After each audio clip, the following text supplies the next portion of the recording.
Joining us today is Megan Klink, who's the CEO of Susan G. Komen Orange County, a leading local breast cancer organization and leading community resource for breast health. In fact, Susan G. Komen has raised $40 million through its 28-year history, with 78% or 75% of the funds staying local to Orange County and 25% earmarked for research. Previously, Megan was part of the executive team with Working Wardrobes, providing workforce readiness for those overcoming difficult challenges such as homelessness and transition from the military. Megan, thanks for coming on the show today. I appreciate it. Thanks for having me. So what a great story and what a great thing to be focused on, women's health and certainly breast cancer. And we know it's a scourge, it's real, a lot of women struggle with it. But before we jump into that, I really wanted you to take us and the audience back to early life that led up to your career. Can you share some of the stories of your journey and how you got started? Certainly, and my path into nonprofit work is really a lot of bends and turns. It was not something that I set out to do necessarily, and I did not even have a lot of volunteering in my young days and National Charity League and all of that you see so many young people do, which I think is incredible. I did none of that and had really no familiarity with nonprofits whatsoever until after college. And my undergrad degree was in creative writing, and I was kind of like, well, I don't know what I want to do. Right. And my best friend's an attorney, and my other best friend is a teacher, and so they had this very linear path to their careers, which is fantastic. And for me, I ended up working in upscale retail for 3 years after I graduated from undergrad. Mm-hmm. And that was really a formative time and something that I, for a long time, didn't really talk about, but I see that was necessary for me to do that, and it brought me to this incredible career that I've had over the last 15 years working for nonprofit organizations. And it was an opportunity to see what I didn't want to do, and I just stumbled my way into this career. To be honest, it was not super planful. Well, it's great if we could all be the successful stumbling. We'd all try to be for sure. But what were some of the things in that journey? So you graduate from college, you think you want to go into retail, and along the way, you're now in this amazing high-impact organization. What were some of the things, though, you learned the hard way in that journey? Well, I think before the hard lessons were that you sometimes do have to stumble, and it's that ability to fail forward. And even retail, that was not a conscientious choice, and that felt like a failure to me, especially someone who was so serious about school and really did think that I was going to have this really important career right away, right after I graduated from my undergrad. And when I found myself really feeling untethered to anything in particular, that felt like a failure. And at one point I really did think maybe I'm never gonna really have a career like the way that I see my friends starting off on, that maybe will never happen for me. And that's okay. And I think having those stumbles, falling off the bike sometimes is better than being on it, and having these wonderful takeaways and learning more about yourself.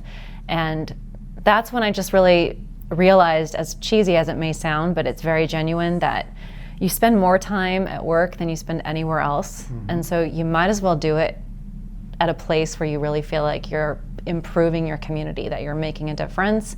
And that is what I've been able to do. And that was a hard lesson in my early 20s, for sure. So tethered to a purpose in life beyond just. So when you talked about retail, did you want to be a fashion designer?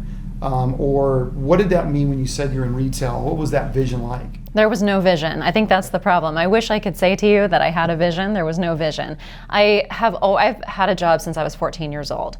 So it was one of those things where I was going to work, and because I had a job, and this is what happens. You have a job and it can lead to another job, and that's exactly how I ended up working. I worked for Giorgio Armani and at St. John, and I was in sales, which was very good because I was very shy, and that has helped me very well in my life now. You got to get outside of that, talk to strangers, and be comfortable with promoting your goods, whether that's ending breast cancer or this beautiful suit.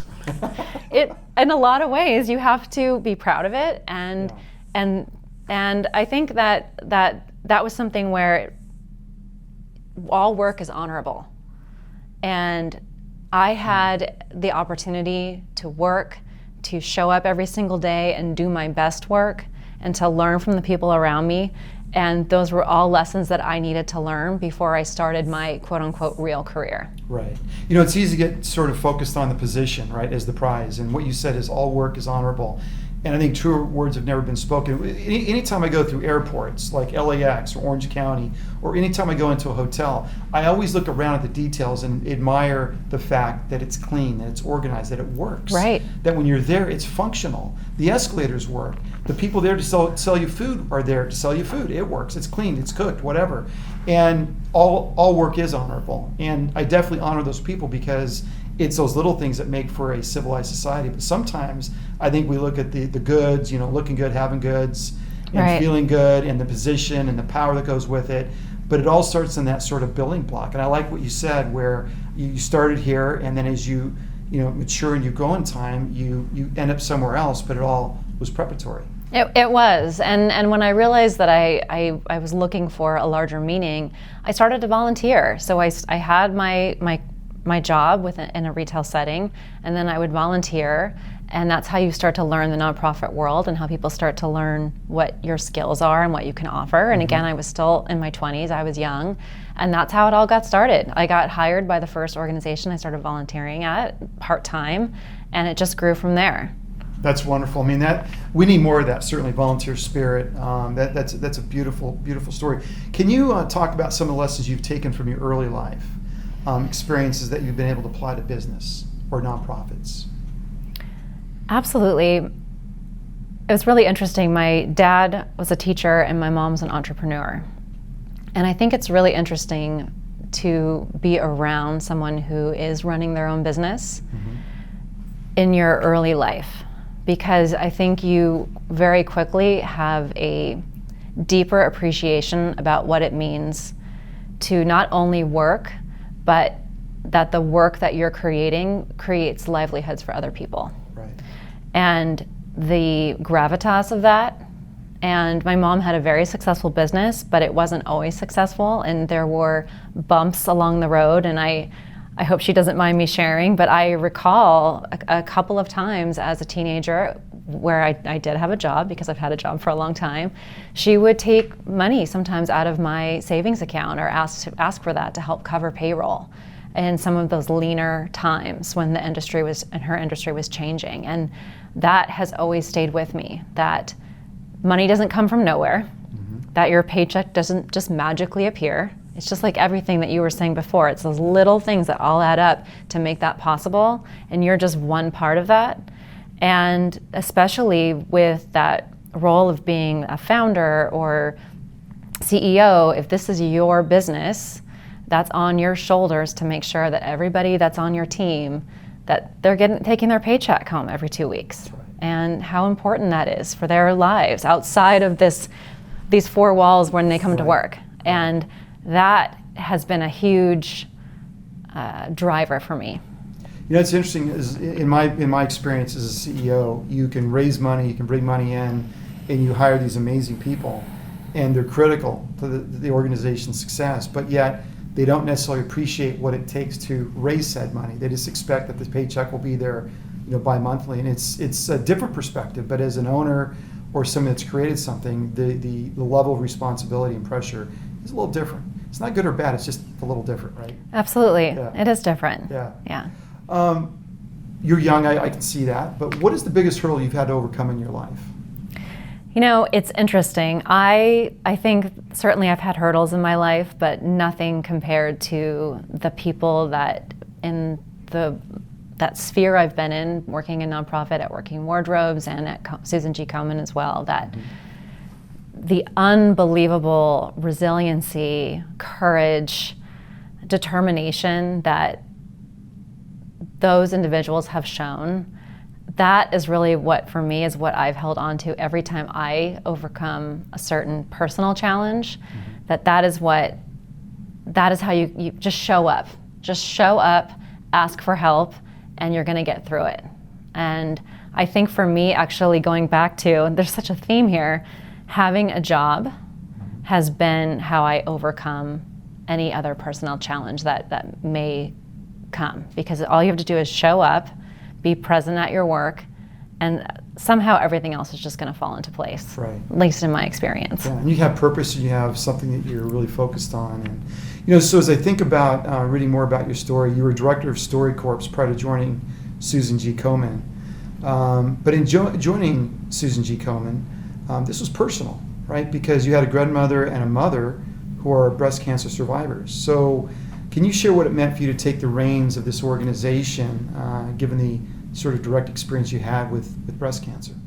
Yeah, absolutely. I mean, actually, both of my grandmothers are breast cancer survivors, and my mom did not. We found out she had breast cancer a month after I started working at Susan G. Komen, and that really did bring it home. And it goes back to that statistic that 1 in 8 women in their lifetime will get breast cancer, and in Orange County alone, 5 women a day are diagnosed, and 1 woman a day will die. And so this work, the seriousness and the importance of this work is not lost on me or anyone else on the team, including our volunteers. This work is personal, but more than anything, we take it seriously that every single day we want to leave it a little better than we found it. We want to move that mission forward to creating a world without breast cancer. I mean, that is where we're headed. And what's your big, hairy, audacious goal? I read it's like reduce it by. Our bold goal. Yeah. It's to reduce breast cancer deaths in half by 2026. That's huge. It's So huge. take us back. So you got 2 grandmothers, a mother. You take over the reins of a very important role, high responsibility.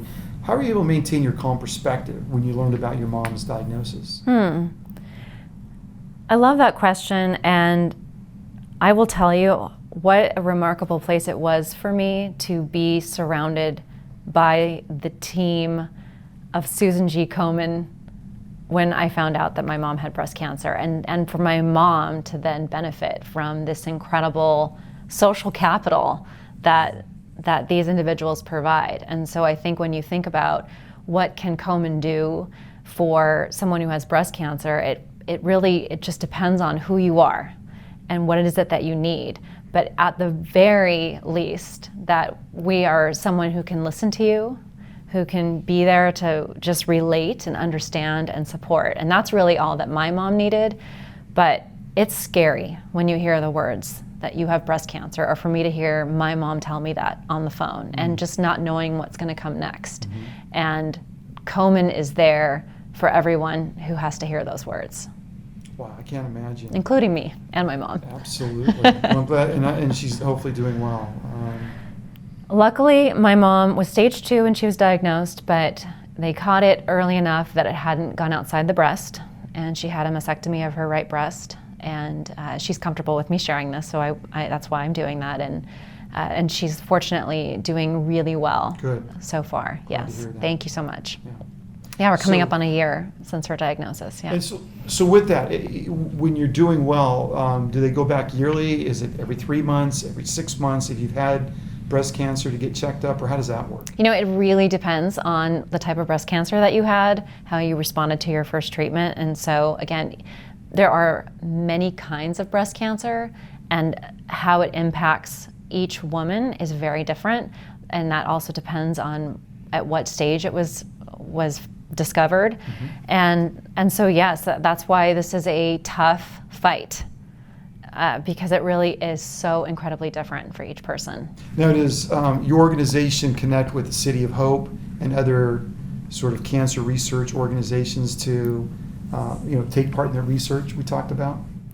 Absolutely. I mean, we are fortunate to be in Orange County and to be in California, and we have relationships with the major health systems and cancer centers and the federal qualified health clinics and community-based organizations. And so we are so fortunate to have really powerful relationships with many of the organizations. And you had mentioned research. It is something that we help to fund the national research. But we are also looking for ways to bring research to life in Orange County, and we did that really recently with a partnership with Hoag and USC and their Benched with Bedside initiative and Dr. Bador Salhia. And she is right now trying to figure out if there are markers, gene markers, and again, I am not the expert on this, so I may say this wrong, that can help to identify when a reoccurrence could happen, because what they have found that 20 to 30% of women who are diagnosed with early stage breast cancer will have a recurrence somewhere else in the body, and that's known as metastatic breast cancer. And the only thing that's going to get us to a cure is research. And so we helped do a blood drive collection with a diverse group of women. This would have taken her years to get this number of breast cancer survivors willing to donate their blood to help her move her study along. And so it's wonderful when we're able to do that locally. So you're saying there's a gene that could indicate if you will regress? She's looking to see if there's a marker on a marker. gene. Okay. And forgive me if I've got the science wrong, That'd be yes. groundbreaking. Yes. That'd be pretty important. Absolutely. So let's talk about, you did a transition from StoryCorps to Susan G. Komen. As you thought about that transition, what risks did you take? I mean, is it simply, boy, that's an important initiative, I'm all in, I'm just not going to think about it, or did you have to contemplate that transition from New York to Southern California? Although this is a tough place to live, I would admit. It really is rough. It's funny. Well, I'm a native Southern Californian, so I had always imagined myself returning back to California because I took a big risk in leaving California. Sure. But I am someone who's not necessarily risk averse, which is good. I'm always kind of ready for taking big leaps, whether that's personally or in my work. But it really is sometimes some things happen where you just know that's what you need to do. And this was one of those things where I had been asked, I'd been recruited to put my hat in the ring for consideration for the role. And certainly I thought, why not? Let's go for this. Mm-hmm. And the more that I had the opportunity to get to know the folks at Komen, and that's our board members, staff, volunteers, the more that I knew this was where I wanted to be, and I just really hoped they were gonna let me be a part of it. Yeah. And so as soon as I had that offer, I didn't hesitate. I knew it was time for me to come back and to take on this challenge. And truly, I started in October of 2018, and my mom was diagnosed with breast cancer in November, and my mom lives here locally, and it just really felt like, in a lot of different ways, it was meant to be. Yeah, a lot of things were lining up for you. So what's the biggest challenge heading up Susan G. Komen in Orange County? I think that, well, one, it's my first time as a CEO, and so that's a big challenge. And I think it's important to be honest about that, and there's a learning curve there.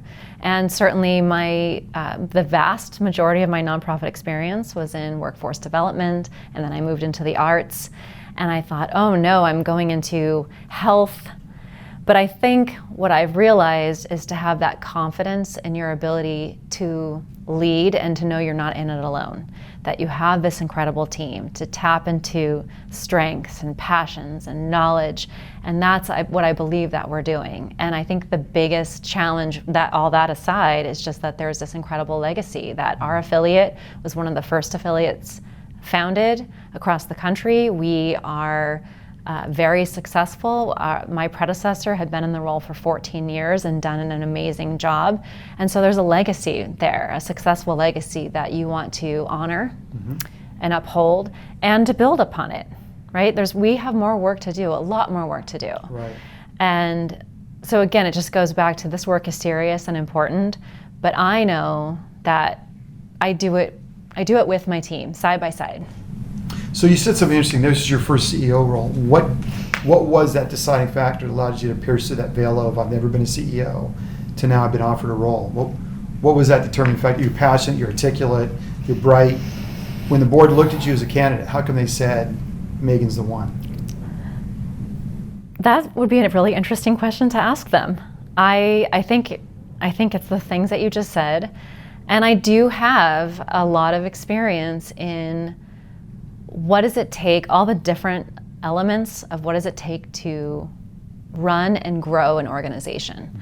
And whether that's from the social enterprise side to fundraising to operations, and having that diversity of experience, I think for me, I also felt deep down this was my next natural step and that I was ready to do it. Doesn't mean that every day I feel like I know what I'm doing.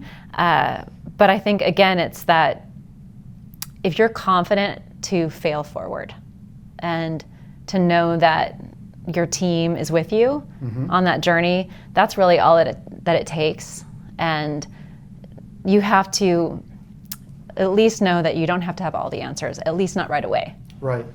Well, shout out to the Susan G. Komen board for making a good choice, because Thank you. there's a lot of people on the board that'll look at certain skill sets and qualifications, which is just bananas and nuts in my opinion, because if you take someone with broad enough experience, with passion and energy, put them in the right environment, they will flourish. And so it really speaks highly of, I think, the board at Komen. So Thank you. Kudos to those guys and gals. That's right. What is the biggest need for women with breast cancer?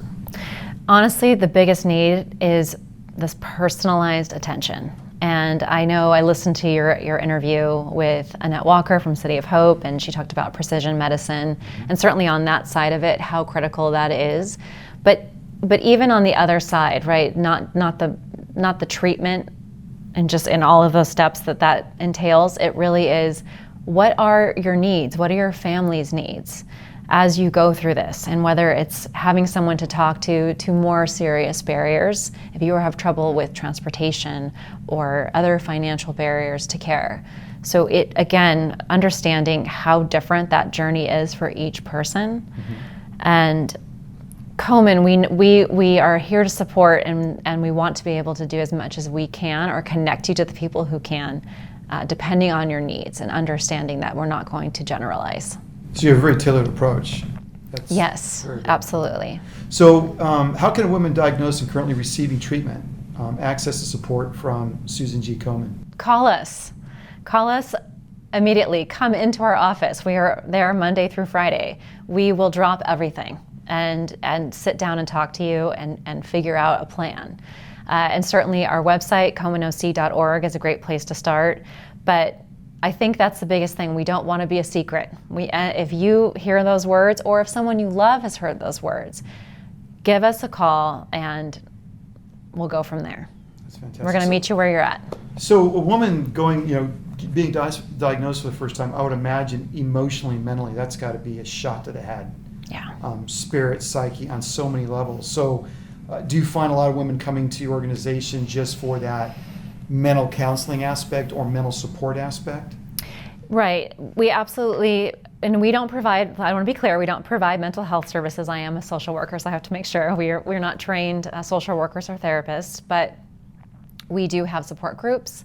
We have other groups that we can connect them with, but sometimes it really is just talking to another survivor, having a phone call with someone who's already walked And through you guys that. can make that link. We absolutely can. Yeah, so sometimes it sounds simple, but it's something that can be so important to just, especially if no one else in your circle has been through it, you could feel really alone. And that's not the way we want anyone to feel. This is hard enough. Yeah, I'd imagine, experiencing breast cancer the first time, it always feels like the first time for that person, because it is, right? Yeah. And the reality is there's a lot of research in the database and experiences as to the types of breast cancer, the success rate potential, etc. Obviously, people that haven't had it before aren't really tuned into that. So anytime somebody has that initial experience, it's got to be god-awful, I would only imagine. So your organization is probably a godsend to those people that are sort of in that wilderness experience. Absolutely. Thank you. Thank you. So on Sunday, September 22nd, you're holding the More Than Pink Walk. How can companies and people participate in this event? Register, sign up, come out. You can even sign up the day of, although it's going to cost a little bit more if you do that. Where are you holding it? Where's it located? It's going to be at Fashion Island at Pacific Life. That's where we're going to start it off, and it's at 6:30 in the morning, and the actual walk kicks off at 9 a.m. Okay. And you rebranded it. More Than Pink Walk was what? It was formerly the Race for the Cure, Okay, the big got it. signature event. So yeah, a lot of transition going on this year, Okay. and a lot of changes that we hope will make it much more connected to the actual work that we do as an organization, and also much more about the individuals that we're here to serve, and be much more relational. And it's not about, even though medals are cool, it's really not about that, right? It's about bringing about an end to breast cancer, and that in the community. And you don't have to be one of to stand with. Oh, that's good. And we want to invite everybody out who can make it. It's going to be a beautiful morning in Newport. So the Race for the Cure, if somebody were to type that in, would it link to More Than a Pink Walk? Yes, it should. Race for the Cure Orange County. But if you just go to komenoc.org, you'll be able to get to the walk information right away. Fantastic. Yeah. Very, very important. What advice do you have for someone thinking about getting involved in a nonprofit organization? Let's say they came from private business and they're used to that experience and they're being tugged a little bit maybe to consider. What advice would you give somebody making that transition? I think that as an industry, it's a huge opportunity to make an impact. And if that's what you're looking to do, I say go for it. You will matter. This is not, especially with organizations that are smaller, but really any nonprofit. If your impact, your input every day will make a difference, and that can be really exciting, but then that means there's no place to hide. And so really think about, what do you care about? What really matters to you deep down, and then find the nonprofit organization that's doing that. And if there's a place for you, whether as a volunteer or as a staffer, I would say go for it. You can make a difference on a lot of different levels, and it's an exciting industry to be in, for sure. So I'm going to say at a relatively young age, you blazed some pretty impressive trails in your career and life. What do you wish that 15-year-old you would have known then? That the trail is not straight and it's not smooth, and that's okay. I think a lot of young people just think like you're supposed to follow this path, and for me, even now, I don't know necessarily what's ahead. When I look back, I'm so grateful and satisfied and about the roles I've been able to play, and yet none of that was by design, not really. And so I think that the best thing that we can do is understand that we need to show up, we need to do our best work, we need to be the best person that we can, and that somehow when the opportunities that open up along the way, like maybe take a look, maybe go through that door and just have the courage to do it. And that I would have loved to know that it was okay, that it wasn't all mapped out at 15, because the anxiety, the worry side of me wanted that. And but it's been wonderful the way it's all turned out. Did you grow up with a map with your parents saying, hey, this is what a career looks like and these are the steps you're going to take, and so it should blossom to look like this? Or what was that experience growing up? Yeah, I mean, it's strange. Not necessarily. My mom was a teacher who then became an entrepreneur in order to have the flexibility that she wanted to raise 2 children. My dad was a teacher and a coach, and they did those things. Like my mom had the same business and my dad had the same job my entire life. And so I didn't necessarily have those examples. And that's why I had said earlier that it felt initially like maybe I had failed, like I had stumbled. And now it's really interesting that I've had this kind of a curvy path in terms of how my career has gone. And my brother's an entrepreneur. So it's interesting how we both have just some uncharted territory here. Yeah. Very, very cool. Yeah. Where do you see yourself in your career in the next 5 years? I have so many dreams and hopes, and not just me, with both my entire team for Komen. And so I would love to see us really make an impact on women and families who are impacted by breast cancer in this community. Not that we haven't, but we know that there's more that we can and should be doing. And so we are right now currently working on that plan for how we can do more for more. And what is it going to take to get there? And really have this community rally around that. So I think it'll probably take us about 5 years to kind of get to that next level that we want to be at. And so hopefully, not just me, but the entire team I have now, that we're in it to make it happen. So do you have focus groups with survivors that say, what's the needs? How can we improve? I mean, do you kind of go through this ongoing process where you get that feedback to really get crystal clear on not only the needs, but how it applies to research? So you probably need to have the survivors, you need the healthcare providers, you need the researchers. Do you kind of take a sort of a triad approach, or how do you think about developing strategies? Yeah, it's really interesting you say that. We do ask for feedback quite a lot in a lot of different ways, and that is, we have an ongoing survivor committee, and so they're very important to the work that we do. And we also have work with the metastatic community specifically, and we do have in 2019, we had our first ever metastatic breast cancer conference, and on that committee were women who are metastatic. And we are going to have our second one March 1st, 2020 at UCI. And so many of the changes from 2019 conference to the 2020 conference are based on the feedback of the women who are living with metastatic breast cancer or co-survivors, right? So very much tuned in to that side, but absolutely also talking to our partners at the clinics and at the hospitals about what's going on in the landscape. We know that it's very dangerous for us to make any assumptions. And so it's very, very important to constantly be getting that feedback and then iterating on our programs so that we are meeting the greatest need. How does media locally play a role in getting your message out? Media can play a really powerful role. And I think what's really interesting is that there's a false familiarity with who Komen is in this community. And this is not media's fault. It is what I see as an opportunity for us to talk about our work differently, and so that people really see how much we're doing on a daily basis for people in our local community whose lives are impacted by breast cancer. And if we can get our messages right, we can would love to have media can be such a powerful asset to us in spreading that message. What's the biggest challenge in raising money in a nonprofit for breast cancer? I think the biggest challenge, honestly, is making assumptions. Making assumptions, first of all, that everyone's going to care about this, because we do this work every day and we think, well, how could you not care? Well, you cannot care, and that's okay, actually, including people who have had breast cancer and don't. Why wouldn't they care? Because they want to distance themselves from that. Just forget about it. Yeah. Just forget about it, and that's something that we should honor and respect. Sure. So I think that's one that sometimes, and this kind of goes, when you ask that hard lesson, this is a hard lesson being a nonprofit. You can sometimes think that everybody should care as much as you care.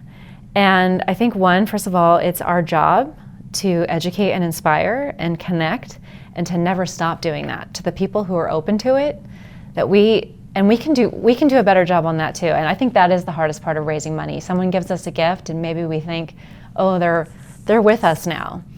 They're with us, but they may not always be with us. Right. If we're not showing impact, if we're not communicating impact.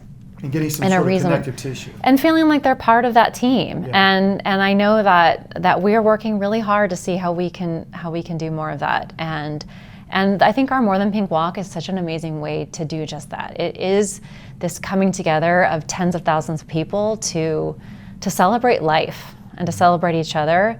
And we want to always look for more ways that people can connect to our work. Do you find that it's survivors that drive the majority of the monies received, or is it people who've never experienced breast cancer? Yeah, it's really interesting. Survivors certainly are really important to our fundraising, whether it's them personally or their immediate circle, right? Because the people who care about them are happy that they are alive still. Sure. But again, you see so many people who care about health and women's health and see that this is a serious problem, that it is the second largest cause of death for women, and it's the leading cancer cause of death. And so it's important and it matters, and so we see our donors all over the place who they want to help us fight this disease. Are donors just in Orange County? You see them worldwide or U.S.-wide? Or? Well, certainly most of our donors are in Orange County, but we do have people all over that still contribute to our Orange County affiliate. Yes, absolutely. Sure. That's awesome. Wow. I mean, and you're saying that 5 women a day are diagnosed and 1 woman a day dies in the county of Orange. Is that? Yes, just of breast cancer alone. Yeah. Wow. Yeah. It's powerful. Switching gears a little bit, what are 1 or 2 pearls of wisdom you could share with the audience that if they took your advice and did those 1 or 2 things, it could transform their personal or professional experiences? Yeah, I would say come to the party with a dish.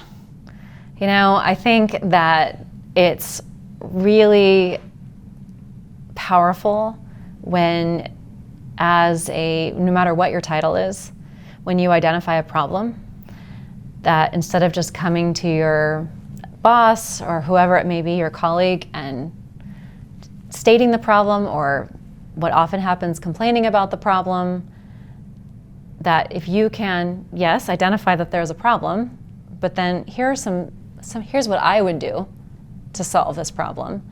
Even if we don't end up going with that, I think that people are much more open to listening to what that issue is, especially when so many people, so many different things are kind of vying for your attention. And so yeah, come to the party with a dish, and you'll be much more effective in your role. I like that. I've heard that before. Well said. Who's that person that's had the most influence on your life? I was thinking about this one, and certainly I would say my mom's been a big influence because of her entrepreneurial spirit, her drive to help others, her resiliency. But I would say women. I was thinking about it. I have actually I've worked with wonderful male colleagues. I've never had a male that's a boss. And I think that's really influenced my leadership style and how my approach to work, certainly.